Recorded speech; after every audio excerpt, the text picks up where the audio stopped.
we have continued to honor people who are outstanding in the cultural life of our state. At table 8, over by this wall, are two of the honorees that precede Bill Mangum, whom we honor tonight. D.G. Martin and his wife Harriet are here. D.G., would you stand?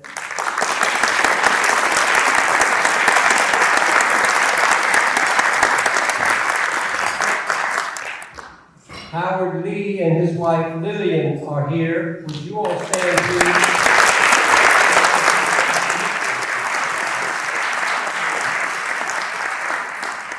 The service of our outstanding citizens is continuous. For example, Mr. Lee is going to take part in a teacher workshop that honors Bill Friday to be held later this month here in Chapel Hill. And he has agreed to come and meet the teachers from all over the state. As you know, he was once the chair of the state school board in addition to being a member of the state senate. We are so pleased to be able to create these web networks of people who help the life of our state flourish. I hope we can also remember that the book award that you've taken part in today was given in those years when we were not meeting, and neither of those authors is here today, but David Manconi and Howard Covington are the people we honored with book awards. You may know Mr. Covington and Mr. Manconi. Now, for a toast to these special guests of honor and to all of us, let's recite, "Here's to the land of the longleaf pine." We're going to toast by standing or seated if you have to stay seated.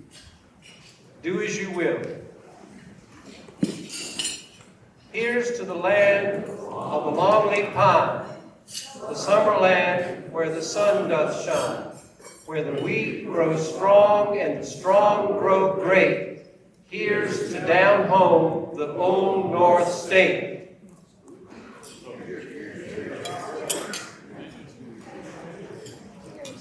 You may be seated. In the part of our program that follows the meal, our master of ceremonies will be Patrick Wooten, who is the secretary of the North Caroliniana Society.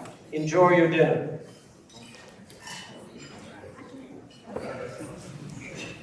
I hope you were able to hear Mr. Mangum's speech better than hearing me. It was very good. It was very informative. But despite what he might have said about himself, there may be others who want to say something as well. He has carefully selected 4 individuals that he has a great deal of trust in. Starting with his brother Bob, and then since he couldn't think of another name, he asked not Bob Carey, but Bob Plummer to come follow his brother. Then we go on to more complicated names, like Bill. Bill Wittenberg will come forward, and will then be followed by another complicated name of Jim. Obviously, you were true in your statements today that you did not do well early in school, so you did not want anybody to have a hard test. We look forward to hearing from each of them after they have given their remarks, and we have enjoyed them. We will then call Mr. Mangum up here for the presentation of the award that he is here to receive tonight. So if we will start, Brother Bob, if you will come forward.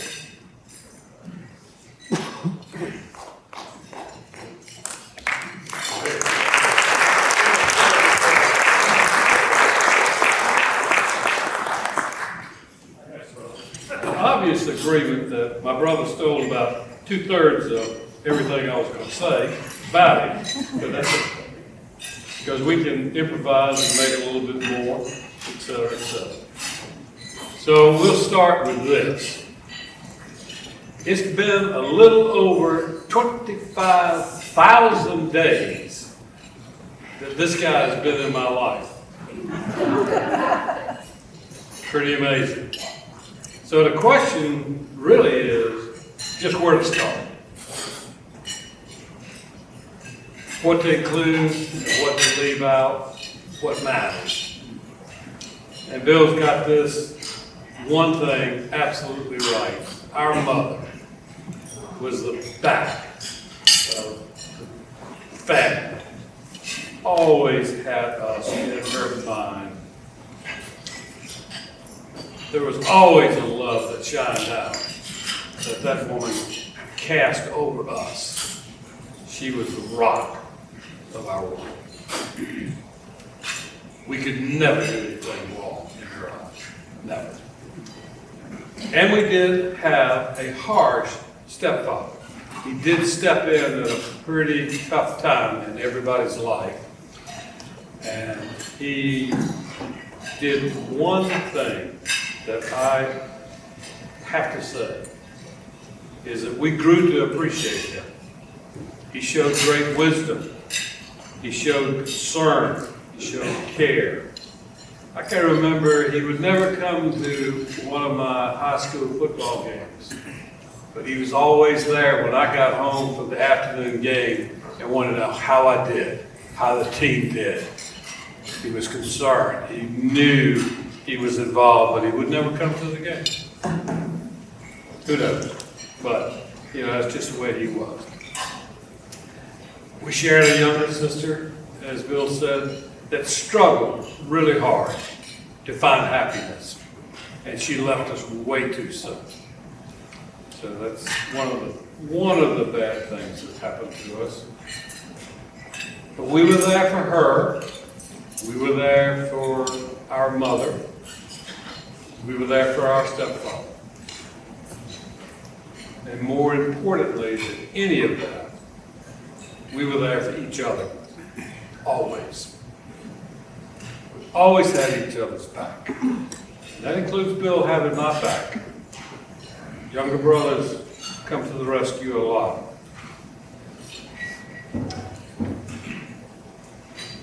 In our youth, there was a world apart. We were a world apart. I'm 18 years old, Bill's 8. I'm heading off to college. And I never will forget looking at his eyes, in a little suit, little jacket, little hat, and I'm getting ready to go to college. And he's looking at me like, "You abandoned me." And I told him, "I never will. I'll always be there for you." So, the next thing is, when did I know that he was destined to be a painter? Well, it kind of happened in New Orleans. He came down, he was going to spend 2 or 3 weeks with me, and he painted. He painted a lot. He painted the entire house by himself. I said, "Man's got a future." So, he's right about the Carrie Mangum gallery. It was, kind of nice to be able to step in there and help a little bit. And I bought a little art as we went along. I still treasure those paintings. And no, I did not throw away the 2 that he did of the house that he had painted. Because the first one he didn't like. So he wanted to do another one. It wasn't much better, but it was better. This was very early on now. He hadn't seen UNCG yet at all. So I invested a little money in the gallery, and it wasn't really my money that made the difference, but it was clearly his talent and his focus that made that gallery a success. He wanted it. He wanted that gallery to succeed. So, I did help a little bit. I remember the numbers being a little lower. I said, "Hey, get some sponsors. Get some people to invest some money. Say, give me $500, I'll let you have the first painting out of the match." Or he got up to $1,500 or whatever. But it worked. you know, and he got to go to all these places. He could get $5,000 or $6,000 together, and he made it, you know. But he got over there and painted those great paintings. I wanted Bill to be independent. I wanted him to be on his own, because that's what he wanted. He wanted to be the artist that made it. And along the way in there, he grew into talent. He made those paintings. He made himself stand apart from Timberlake. He made himself stand apart from the rest of the art community. But the one thing that he learned, in addition to having the talent to do the artwork, is he learned how to sell it. He learned, just like you were listening to him today, he can get in front of a crowd, in front of a gallery. He can make you want that painting. He can make you want to buy that painting. And that's what makes an artist successful. You can't be a successful artist if you can't sell it. So, my brother did a great job of that. So I'll give you a quick little story about Bill's success and things that are kind of funny. So Bill's had some success, and my wife and Cynthia and Bill, we traveled to California. Bill's taking about a 10-day vacation, et cetera, et cetera. We got out to a couple of wine venues in Napa and went over to Carmel and saw all that. And I kind of had an awakening right there. Sunday, before we go down to Auberge du Soleil, I'm reading the ads in the Carmel newspaper, and it says, there's a $6 million house. This is back in the 80s. $6 million house, a $4 million house, an $8 million house, all of them. Glorious advertisement. Across the bottom of it, open today, 1 to 3. I mean, you own a $6 million house, you know, 1 to 3? That's crazy. But anyhow, we did do that. So we go along, drive down, and we have dinner at Auberge du Soleil. Wow, what a great place. Beautiful, beautiful scenery, looking out over the vineyards and all that. And we had a few drinks, and that led to a few more good bottles of wine. And we spent a lot of money. I think it was about $1,500 back in the 80s, you know. So we go, we hadn't made reservations early, so we had no reservations at Auberge du Soleil. So we wandered on back to our suite at the Hilton or the Holiday Inn at some golf club off campus or whatever. So I'm awake in the middle of the night, and I'm on the couch in the middle of the living room, so I won't wake my wife up. And Bill comes out at about 6 o'clock and says, I'm going to take some pictures. You want to go with me? I said, sure, I'll go with you to do that. That'd be great. I want to see how you do that anyway. Okay. So we go and take a few pictures of these wine vineyards and all that, and a few more shots over here. And he says, you know, I want to go back to the restaurant we ate at last night. It was beautiful. I'd like to get some pictures there. So we go out there, and it's, oh, I don't know if anybody's been there or not, but it's got a concierge, and the check-in desk is looking out over the vines and all that. And he said, would you mind if I take some pictures? This is like 6:45 in the morning, and I'm kind of hungover. And Bill's taking pictures like crazy. Looking at the guy, said, yeah, go ahead, take all the pictures you want. And so he's looking and looking, and I'm looking around, and I'm saying, man, this is beautiful. I said, boy, that dinner was expensive last night. And Bill pulled his camera back, and he's, yeah, I'm going to get mine back. And he did. He painted about 6 or 8 paintings of Auberge du Soleil and got all the $1,500 back. But I never did get my share of that. I don't know what happened on that. So, you know, I just kind of skipped over that. That's kind of cute. But, you know, Bill does give back to the community. He has done a remarkable job of taking a vested interest in the city and in the state, and he's raised millions of dollars for charity. And I think that's a wonderful attribute for Bill.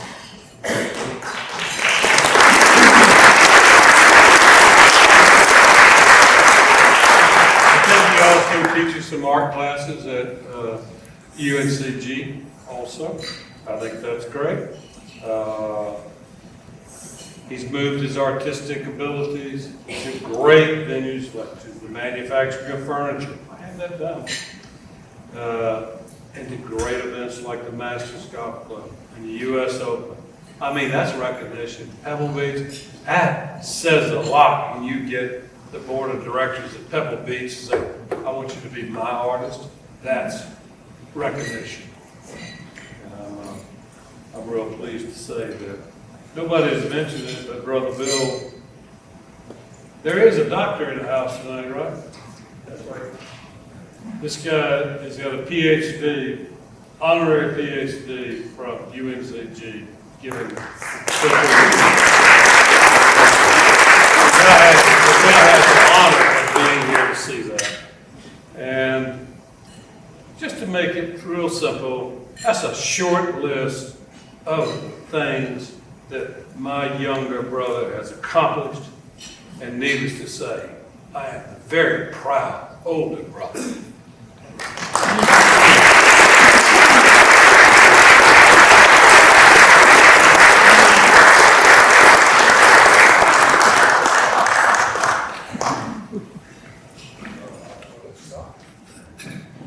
I'm Bob Plummer from Greensboro. I love Bill Mangum. He's a great friend of mine, and I consider it a very great honor to be talking about it today. I own a family department store in Greensboro, 3 generations old. I was very proud of that, so I walked in today, and Cynthia comes up to me, and she says, for some reason, right down here, you came up in the car. Her grandson Samuel said, he owns all of Fleet Plummer.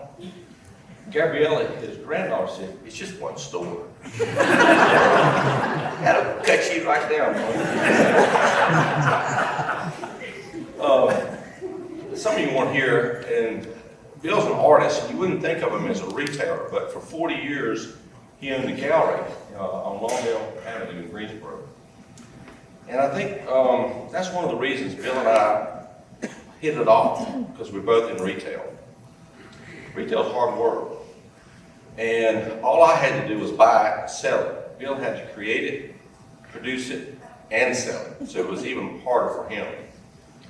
I heard a man say one time in Chicago, probably the most interesting thing I've ever heard about retail. He said, great retail is entertainment. If you can entertain people, you'll always be successful in retail. And Bill not only can entertain, he can really connect with people on a deep level. I think Bill recognized early on that he could use what he had to enhance the community and give back, and that's really his heart. So I thought what I would do is share some stories of Bill, some poignant and some not so poignant stories we might get to. Early on, a man came into Bill's gallery, and he saw a painting of Cape Lookout over on the side. And he stood there and looked at it and looked at it. Bill noticed him and walked over to him. And as he walked up, the man he saw was weeping. And so Bill said, can I help you? What's the deal? He said, well, I shall tell you, I've got cancer and I'm dying. He said, my family loved Cape Lookout. And I'm going to buy this painting for my family so that they can remember me after I'm gone. Bill put his arm around him, and he said they just stood there and wept together. That was the connection they made. There's a story about a woman who came in, and she stayed a while in the gallery and found a painting that she loved. Well, Bill came over, rang her up essentially, and took it in the back and wrapped it up, took it to a car, put it in the back seat. As he got released, she said, wait just a minute. She opened her purse and pulled out $2 or $3. She said, I want to give you a tip. He said, a tip? He just bought my painting. She said, what's your name? He said, William Madden. She thought he was the warehouse boy. I think that happened more than once. Don't quote me on that. Bill's first card was called Not Forgotten, and I don't know if you saw it or not. It was taken in downtown Old Greensboro. And they made a bunch of prints out of it. And so they advertised the prints, and within a couple of weeks, they were all gone. And this woman came in about a week later and wanted a print. And Bill wasn't there talking to her, but one of the other girls was, and she said, we're sold out of it. She got irate. She got furious. She had driven over there. They were advertising, didn't have them. And she just went off on this girl. So she left. Bill found out about it, called her, and she was still irate about it. Bill said, you know, we're going to get them in. I'll put your name down. Fine, whatever. So several weeks later, when the new prints came in, they called the woman. She came in, and she had baked this beautiful homemade cake. She said, I just want to apologize. She said, I was so ugly. She said, I'm a Christian woman. I'm so embarrassed at the way I treated you. And Bill said, let me tell you something, I forgive you. He went and got some plates, and they sat down and ate the cake. That woman turned out to be one of his best collectors and was a collector for 25 years. And I think Bill ended up with like 25,000 collectors. After 9/11, when everything just sort of, y'all sure you remember, everything just sort of shut down. And several weeks after that, Rick Brown, who was head of Wachovia, I met Bill somewhere, and he was the honorary chairman of the United Way campaign that year. And they got to talking. He said, you know what? He said, we're just not taking in anything. I mean, just with 9/11, people were upset.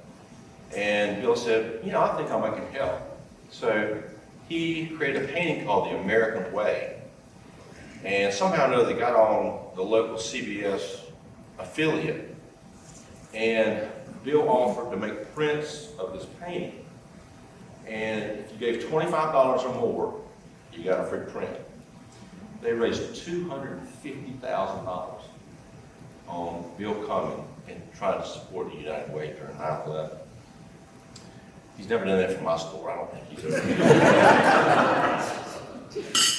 that. In Greensboro, there's a really nice neighborhood called Fisher Park. It's an older neighborhood, and in the middle of it, it's almost a block area that is a park with a creek and a bridge.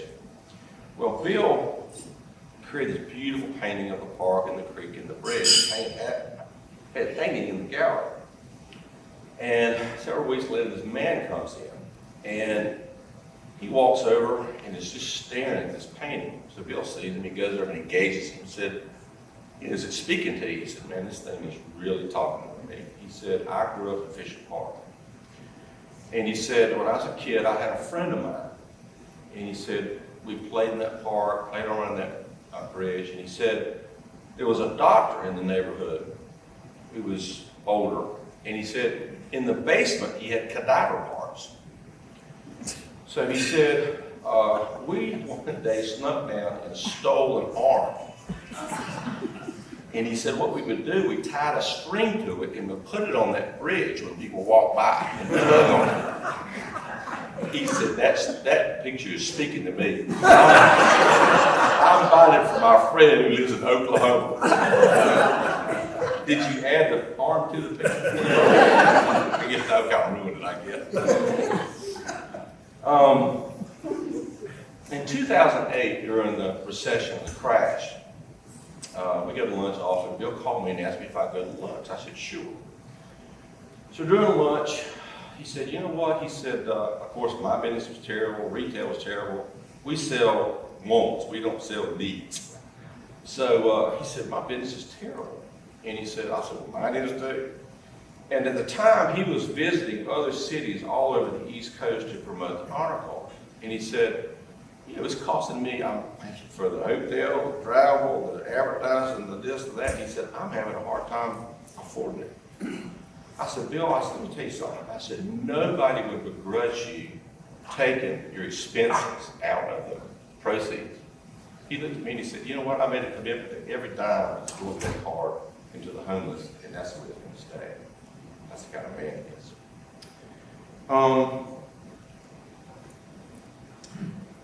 One day Bill asked me something, I'll never forget it. We were eating lunch or something. He said, you get your hands dirty. I looked at him and I said, hands don't look dirty. I don't know what you're talking about. He said, that's not what I'm talking about. He said, are you getting your hands dirty? In other words, are you getting involved in people's lives that are hurt? Just like he did with the young man he took under his wing and provided for. Bill doesn't just talk about it. He doesn't just raise money. He gets down and cares about you. That's who he is. I told you at the beginning I love Bill Mangum, and I do. One of the reasons, he's a man of faith, and to me, he's a lot like Jesus. He's kind, he's caring, he's transparent, he's a ton of fun. But most of all, he has a loving servant heart. And I'll tell you something, I don't think there's anything better to be said about a man in his life than that. Thank you.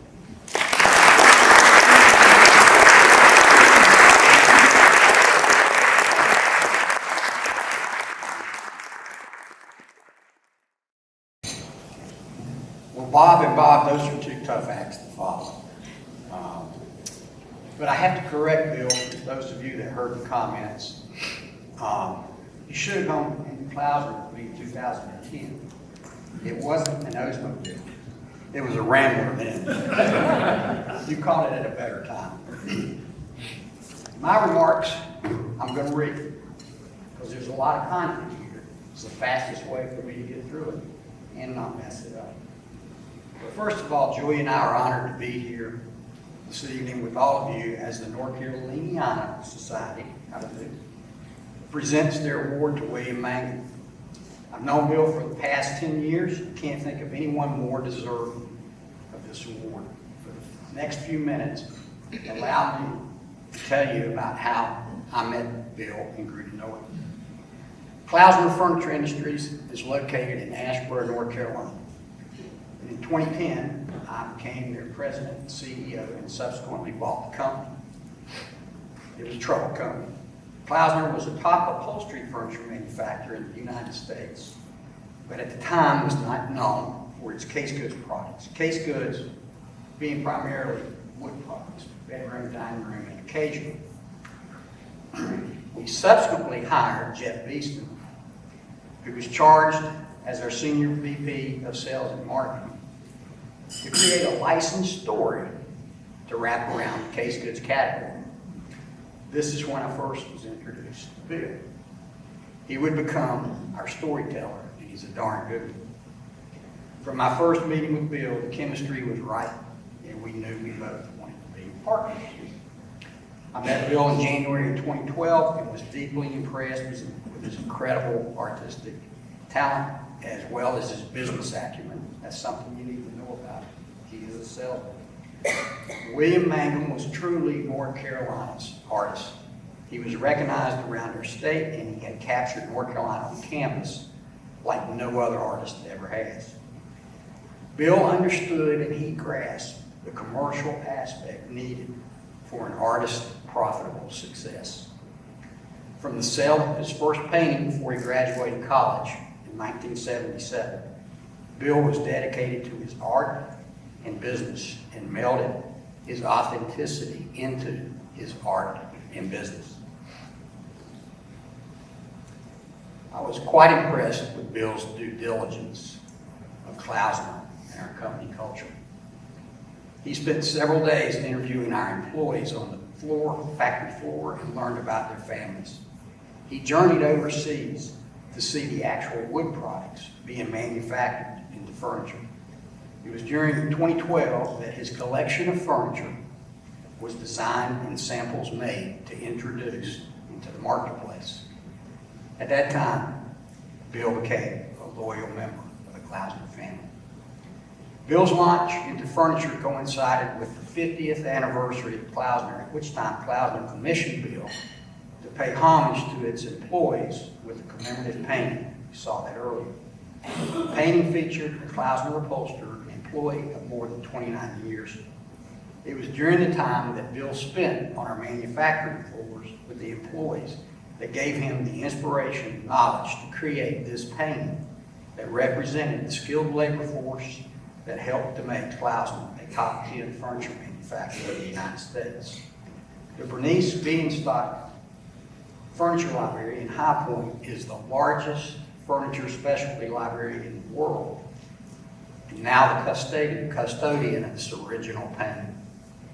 The April 2013 High Point Furniture Market was the unveiling of the painting, and the marketplace was briefly introduced to Bill. It was in October of 2013 that Klausner finally launched and made its grand debut with a beautiful collection of upholstered and case goods furniture that was based on Bill's book, Carolina Preserves, which had been published in the year 2000. The book contained images of 130 of his beautiful art, original paintings of North Carolina scenes. Klausner introduced Bill to their sales force at the national sales meeting in High Point during the International Homes Furnishing Market. The sales force represented the United States and Canada, South America, Europe, Asia, and Middle East. It was there that Bill introduced all of us to Aunt Kate, and those of you that were here earlier met her on screen. She was the primary subject of Carolina Preserves, or one of them. By the end of his presentation, we all felt like we knew this wonderful woman and could feel the warmth and goodness that his collection of furniture told. This collection contained the beautiful color palettes and passion for North Carolina's heritage and landscape, including two distinct styles. One, featuring the delicate hues and patterns to Bill's coastal paintings, and two, featuring the refined colors and textures from the Blue Ridge Mountains. The unveiling of Carolina Preserves collection was truly a magical moment. In Klausner's showroom, Bill met with retailers from across the country and received a very positive reception. Imagine that. For several years, Bill would set up his artist studio in our showroom and painted while furniture buyers were perusing the products. To this day, Bill maintains lasting friendships across the country with some of the most influential home furnishings retailers in America. It was during the October 2013 launch of William Mangum's collection that Klausner received the largest order ever in the case goods category, and the success of Carolina Preserves made its way through the marketplace. Klausner was now a significant player in the case goods category, and Carolina Preserves was on its way to becoming the fastest growing licensed collection in the furniture industry. Carolina Preserves was the first of many William Mangum collections introduced. Bill then painted 30 new contemporary pieces which inspired other collections of furniture.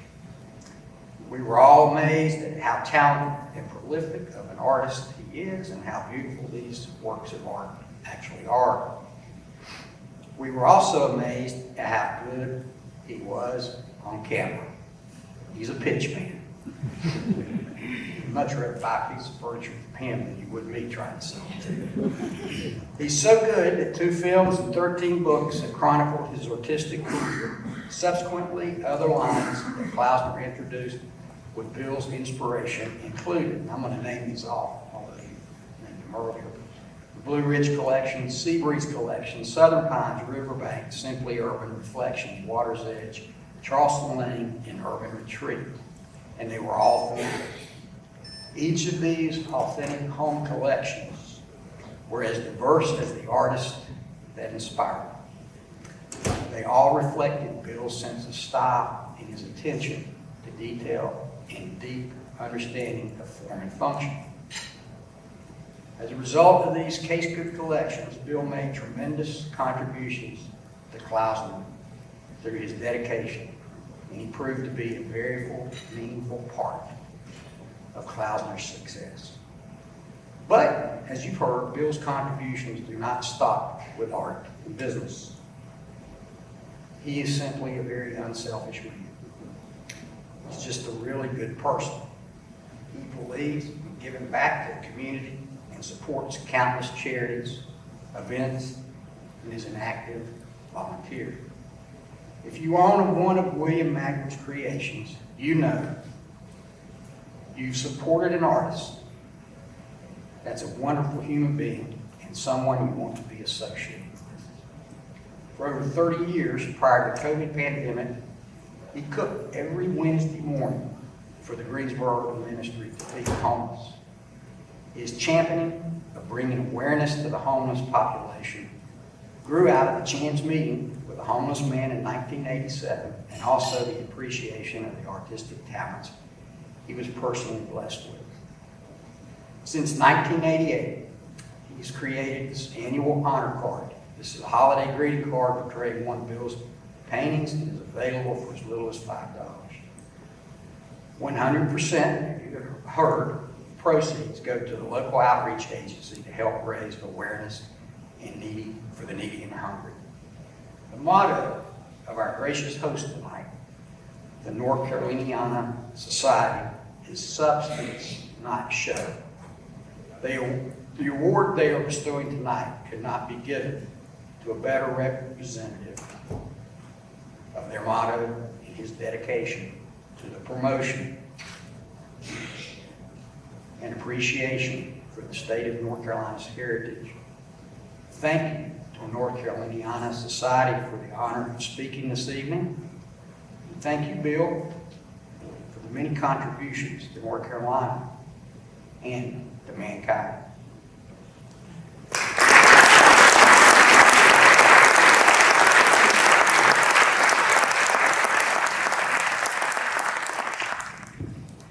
Well, I've been known he's going to give you a book. I'd have written one.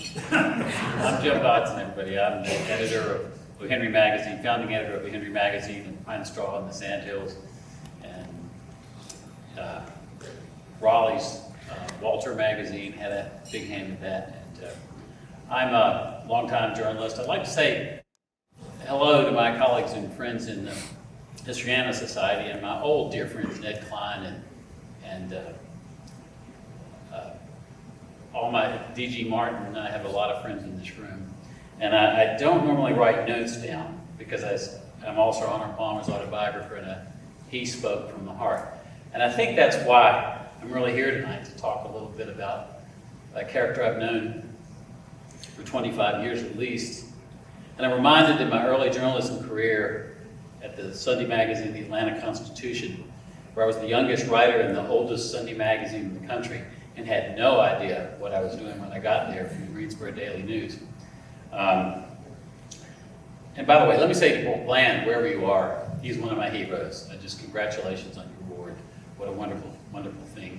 I've been trying to get him back in our magazines forever, and he's said he'll do it, so I'm gonna come press the flesh tonight and make him live up to that. We're just always honored when he's here. And Jack Betts, who was one of my heroes when I was a rookie reporter at the Greensboro Daily News, who's a dear friend.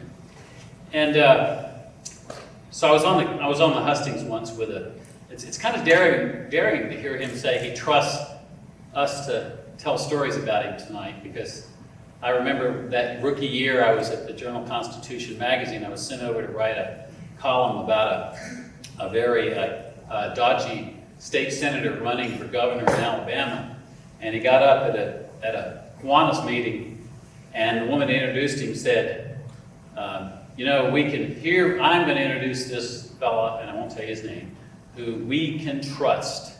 Isn't that right, Bill? His name was Bill, I'll give you that much. And Bill got up there and he said, well, darling, that's really great. Last woman that said she could trust me had triplets. That's Alabama. This is North Carolina. Bill and I met in a very funny way. I, in 1996, wrote a book called Final Rounds. It was about taking my dad back to England and Scotland when he was dying of cancer to play these golf courses where he learned to play as an airman in the Second World War. The book came out in the November of 97, and I thought, by that point, I had been an editor at Golf Magazine for about 15 years, and I'd had a very checkered career across the journalism world. Went from Greensboro to Atlanta to Washington, Washington to New England, to Maine, and abroad a bit. And so anyway, the book came out, and I thought if my mother in Greensboro bought 200 or 300 copies, it might sell 1,000 copies. And it didn't do that right away. In fact, it didn't do it for at least 6 weeks. But then it got on the bestseller list. And they sent me around the country, and I told our table a funny story about how I got home to Brunswick, Maine, and the phone rang, and it was Winnie Palmer who called me and said, we want you to write Arnold's memoirs. And it was a snowy night. I had traveled entirely around the country on a book tour. I was very tired. And I thought it was my best buddy in Greensboro, who's still my best buddy today, at Ham's Pub, pulling my leg, had gotten a barmaid to say, "This is Winnie Palmer, and we want you to write Arnold's memoirs." So I said to her, because I was sure it wasn't Winnie Palmer, "Mrs. Palmer, that's great. I'd like to talk with you, but the truth is, the Nicholases are coming to Maine this year for Christmas, and I'm going to take them to a party where I took them a few years ago. And we had a hell of a night that night. And if it goes tonight like then, we're all going to get completely blotto, and I'm probably going to make out with Barbara Nicholas, so I'll have to call you back." And I hung up on her. I put this in a memoir. Winnie and Arnold both loved it. The book became a bestseller. The Hospice, it's a book about, I have a father who had a wonderful heart. He was well known in Greensboro. He was actually one of the early people who started urban ministry in Greensboro. He ran the men's discussion group at First Lutheran Church for 25 years. So I got a call one day and they said, "We're opening our first hospice house in Greensboro and we'd like you to come." Hospice International is giving away final rounds because it ends with the wonderful hospice folks who came to take care of my dad and help me, more importantly, take care of my dad as he was dying in Greensboro in my old bedroom. And it was a wonderful transcendent moment in my life. I'd covered Klan rallies and wars in Central America. I'd been amazing things in my life, but that was easily the most spiritual and wonderful thing I ever did, to get to spend that last month of his life with him. And hospice really meant a lot to me. So I came down and I met two people, Cindy Adams sitting there and Bill Mangum, who were involved with this house.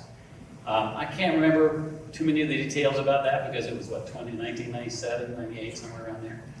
Bill I remember, and I knew Bill because my parents had 4 or 5 of his paintings in our house in Starmount. And my brother has 2 or 3 of them. He sent me one of them for Christmas. And I'm embarrassed to say, we hung it on the wall. And my Scottish mother-in-law, who lived in northern Maine, liked it so much because it was a snow scene and she was sure it was about Maine. And she asked for it, so I gave it to her. So it was an old house in Maine. So I had given away my only Mangum.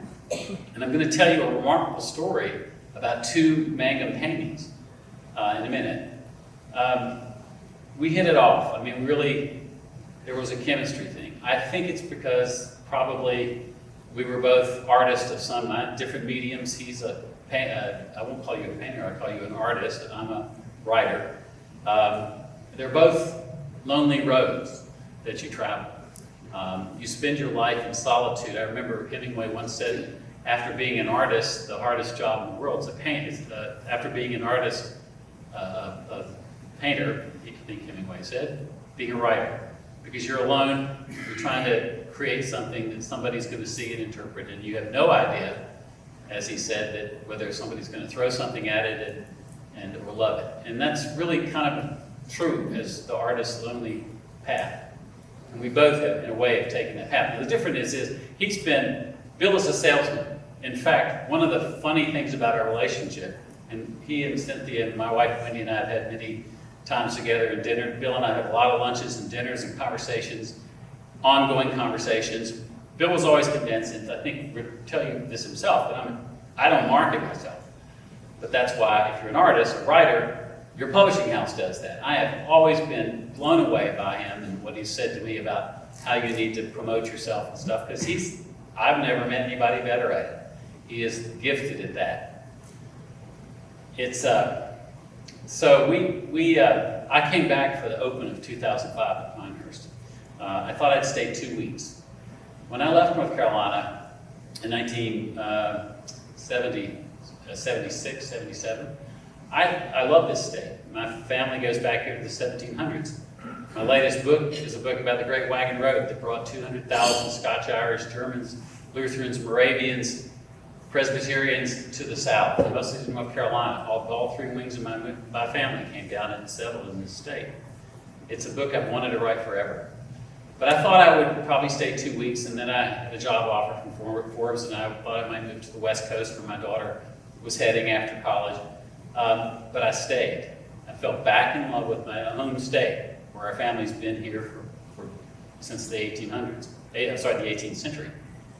Part of that joy was getting to know Bill and Cynthia, but really Bill and I had a great chemistry. I loved his work. And when we got him into, when we started O'Henry, I think you did the first cover, Christmas cover for us. And our plan was to do it every year. And I think we did it for a couple years. We've had him in all of our magazines for years. It's always a popular thing. And, you know, I always was waiting for the Bill Mangum painting I wanted. And so about, Joy, help me out here, was it 7, 8 years ago? No, the little, okay. I would go by and see Bill in his studio on Lawndale, and we would talk in the back, and he'd paint, and he would remind me that I'm a terrible marketer and proponent of my own books and how to improve, and he was always giving me great ideas. And let me just add this, we talked about collaborating forever on a book, which I'd love to do. We argued about politics and God and all kinds of wonderful things. And I would love to write a book with Bill. We've never quite agreed on how it should be, but he's the marketing guy, so when he says it works, it'll work. So I was in the studio, the back studio, and we're talking, and I go around a corner and I see a bunch of stuff he's pinned to a wall. And there's a, I guess it's called a study, and it was almost incomplete. It was kind of a watercolor of an old house. I guess it may have been in Raleigh or somewhere in the triangle here, and it was covered with snow. Well, it looked like the house across my favorite house in Brunswick, Maine. And as someone who lived in Maine 22 years and loved the state, and next to North Carolina, it's absolutely my favorite state. I can do a Maine accent you wouldn't believe, and the Mainers are just the most honest, wonderful people on earth. It really hit me. I came around, I said, Bill, what's the story of that painting? He says, oh, it's what I do a study when I'm thinking about doing a painting. And I said, how much do you want for it? Can I buy it or something? And this is the shocking thing. He said, no, I'll give it to you. Now, he's going to give you each a painting tonight. No, I'm just kidding. I think he charged me to frame it, and he signed it.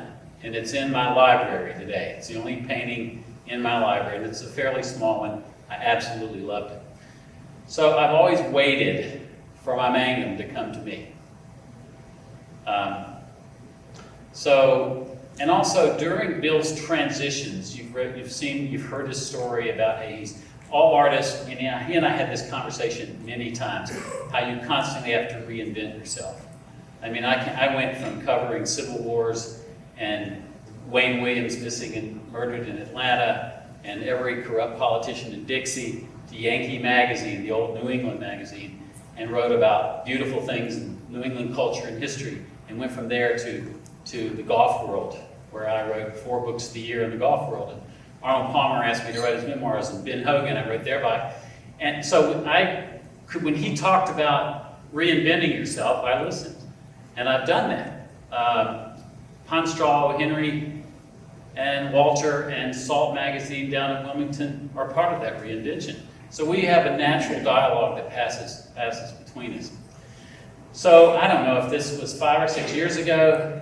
He asked me to go to lunch with him one evening, and Wendy joined us, and he wanted to show us a modern-esque painting of New York City. Remember that painting?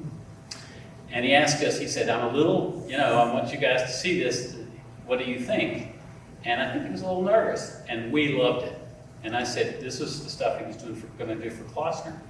And by the way, Jeff Beeston, he mentioned, who at Klossner, was my old friend. He did Arnold Palmer's furniture. Jeff and I played a lot of golf and got to know each other in the early part of the 2000s. So there is this wonderful circular connection. Bill, I said, Bill, I love that painting, and I don't like modern paintings. And I love this contemporary stuff. And I said, you need to do that. You're going to find I can tell you're going to find a new market. And of course he did. And he keeps changing. He keeps evolving. He keeps finding the newer chapters, the next chapter of his life. So one day I walked into the studio to say hello to Joy and Bill, and sit on the couch with Bill and hear him give me a nice brotherly lecture. We're both 1953 products. I'm older, but he seems wiser about these things than me. And we're sitting there, and Joy and I are talking, and I said, where is he? And she said, he's in the studio. Go back and say hello. So I go back. He has this amazing painting, and this was during his sort of modern period. He's at kind of the back end of that. I'd always said to Bill, I love your impressionistic paintings. I really love them. I love them because they're soulful. They pull you into the story. Anyway, long story short, I go back, and he's painting the most stunning painting I've ever seen. And I've seen a lot of paintings around this world, and a lot of museums in the world. It's a painting, soulful, dark, misty, of the Blue Ridge Mountains. I guess it's the Blue Ridge Mountains. It looks like the place. I'm an Eagle Scout. I hiked and camped all those mountains. Lived up there with my parents. It just draws my soul. And there's, if you look closely, you can barely make out the geese or something crossing in the mist. It's a beautiful mountainscape in the fall. And I couldn't believe it. And I said, Bill, that's the most beautiful painting I've ever seen. He said, you really like it? And I said, yeah. So I went out and I told Joy, I said, let me know about that painting. You know, I'm thinking my next advance from my publisher hadn't come in yet. And I was trying to think, oh my God, how do I afford this? And it's like $3,000 or $4,000. And what I did for the next 2 months, really, this was like October, as I recall. So I thought, I really am going to buy that painting. So I snuck in there. I dropped in repeatedly. I think he probably wondered what was going on, to look at that painting to make sure somebody hadn't bought it. And I didn't even tell my wife about it, but one day I went in and it wasn't there. And Joy was such a poker-faced person. She said, I'm sorry, somebody bought the painting and, it's gone. On Christmas morning, we opened all the gifts. My kids were down, our 4 children were back from their far-flung places for the weekend and for the holiday weekend. And my wife said, oh, there's one more. And she pulled out this huge painting by Bill Mangum, my favorite painting. And it sits over my fireplace, where we rearranged our entire living room for this painting. And I absolutely love it. It's the most beautiful painting I've ever seen. It just, I'm working on this book about the wagon road now that DG can tell you is a little bit like trying to write the New Testament. It thought it would take me 3 weeks to travel and write it. It's now in its 5th year. That's with time out for COVID. But that's what artists do. You can't predict the world. What you can do is do what your God-given talent drives you to do. Bill does that. Whether it's the honor card, which is, I don't think there's any other small personal charity almost in the South that has raised the kind of consciousness about the homeless and the kind of money that Bill has been able to do with his art. That is the ultimate definition of a successful artist in my mind. Somebody who has created something that not only will be remembered when he's gone, but has changed people's lives in ways he'll never know. So I just want to say thank you to the Historyana Society. It's a great pleasure to be asked to be with these colleagues who love history. This is a man who has painted our history. He's told the stories visually. He's represented this state. He's teaching me a little bit about marketing. But most of all, he's a great friend with a gigantic heart. And I just want to say, Bill, congratulations. This is so worthy, and I'm so glad you've been recognized for the gifts you've made to North Carolina. Thank you.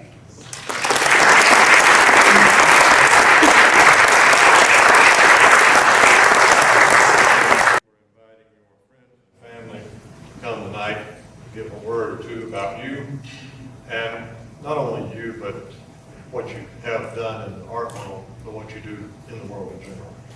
And we know more about you now than we did earlier this afternoon, and I think we're better off before. At this time, I'm going to ask Jim Clark to come forward. He is going to present the actual award.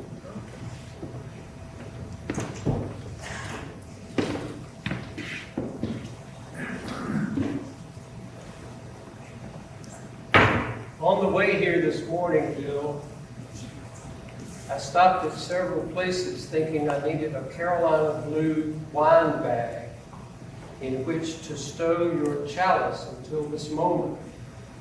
And the only one I could find after several trips to drugstores and grocery stores was a Duke.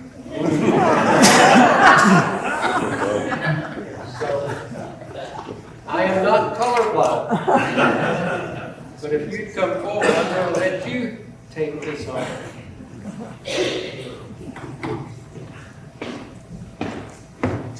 I have written a sentence that I won't put in the record, but I want to first shake your hand and say how marvelous it's been to work with you and Joy and others in this project. And it's so nice that the society is now back in sync with its tradition. And you've helped to make that true. Before you say what you're going to say, and I can't imagine that you have anything unfriendly to say about your friends. I'm going to try to read this sentence that I worked on for about 3 weeks. Ready? Sir. For his imaginative and creative genius that inspires compassionate entrepreneurship in himself and many others, the North Caroliniana Society honors William Mangum throughout this year. Congratulations, sir.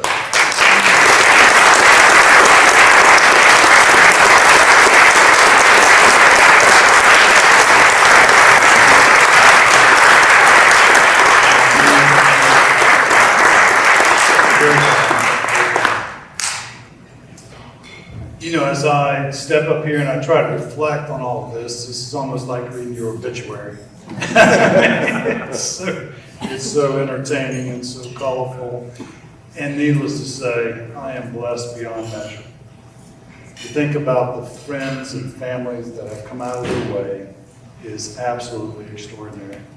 But this evening I want to recognize one person in particular, and that's my Aunt Dora. Aunt Dora, would you stand up, please? This is the younger sister of my mother, Louise, and Aunt Dora has come to be with. Would you give her a hand, please?